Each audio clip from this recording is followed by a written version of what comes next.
नहमदुहु व नुसल्ली अला रसूलिहिल करीम अम्मा बाद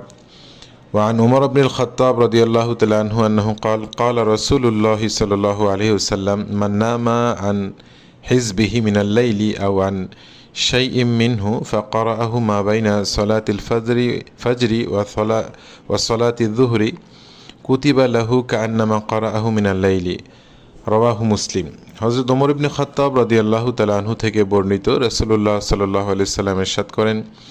যে ব্যক্তি তার রাতের আমল কোনো কারণে করতে পারে না, অর্থাৎ রাতের আমলে ঘুমিয়ে যায় অথবা অন্য কোনো কারণে করতে পারে না,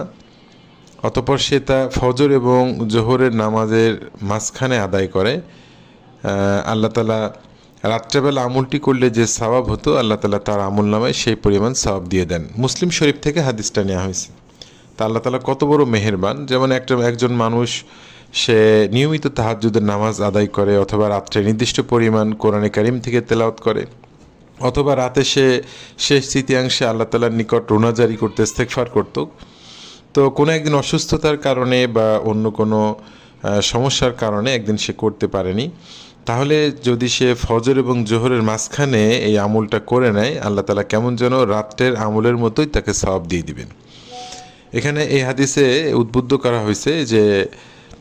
অর্থাৎ রাত্রেবেলা কোনো আমল যদি নিয়মিত আমল কখনো ছুটে যায় তাহলে অন্য সময় সেটা কাজা করে নেওয়া।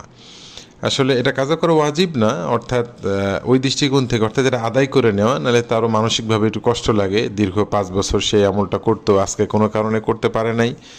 তো এই জন্য সে দিনের বেলা করলে আল্লাহ তাআলা রাত্রের আমলের সমপরিমাণ সওয়াব তাকে দিয়ে দিবেন। অন্য হাদিসে পাওয়া যায় যে হে আব্দুল্লাহ ইবনে আমর ইবনে আস রাদিয়াল্লাহু তাআলা আনহুকে আল্লাহ রাসূল বলছেন, আব্দুল্লাহ তুমি অমুকের মতো হয়েও না যে নিয়মিত রাত্রে নামাজ পড়তো অতঃপর সে রাত্রে নামাজকে ছেড়ে দেয়। আগেও বলা হয়েছে যে আল্লাহ তাআলার নিকট ওই আমল সব থেকে প্রিয় যেটা নিয়মিত করা হয়, চাই সেটা কম হোক। আম্মা জান আয়েশা রাদিয়াল্লাহু তাআলা থেকে অন্য হাদিসে আসছে মুসলিম শরীফে যে রাসূল করিম সাল্লাল্লাহু আলাইহি সাল্লাম তার রাতের নামাজ কোনো কারণে অর্থাৎ কোনো সমস্যা, অসুস্থতা, ব্যথার কারণে যদি আদায় করতে না পারতেন কখনো, অর্থাৎ তাহাজ্জুদের নামাজ, কখনো নফল নামাজ, এগুলো ফরজ না, রাতের নামাজ কোনো কারণে তাহাজ্জুদের নামাজ আদায় করতে যদি কখনো না পারতেন তাহলে দিনের বেলা অর্থাৎ জোহরের পূর্বেই 12 রাকাত নামাজ আদায় করতেন।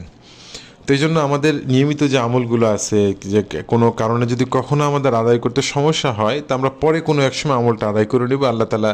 সমস্যার কারণে যে নিয়মিত সওয়াবটা আমরা পেতাম ওই সওয়াবটা আল্লাহ তাআলা অন্য সময় আমাদেরকেও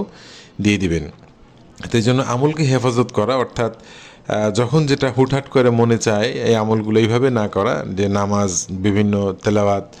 এরপরে অন্য অন্য যে জিকির আজকারগুলো নিয়মিত করতে থাকা, যখন নিয়মিত করা হবে আল্লাহ তাআলার নিকট ওইটাই আল্লাহ তাআলার নিকট সবচেয়ে প্রিয় হবে। আল্লাহ তাআলা আমাদেরকে আমল করার তৌফিক দান।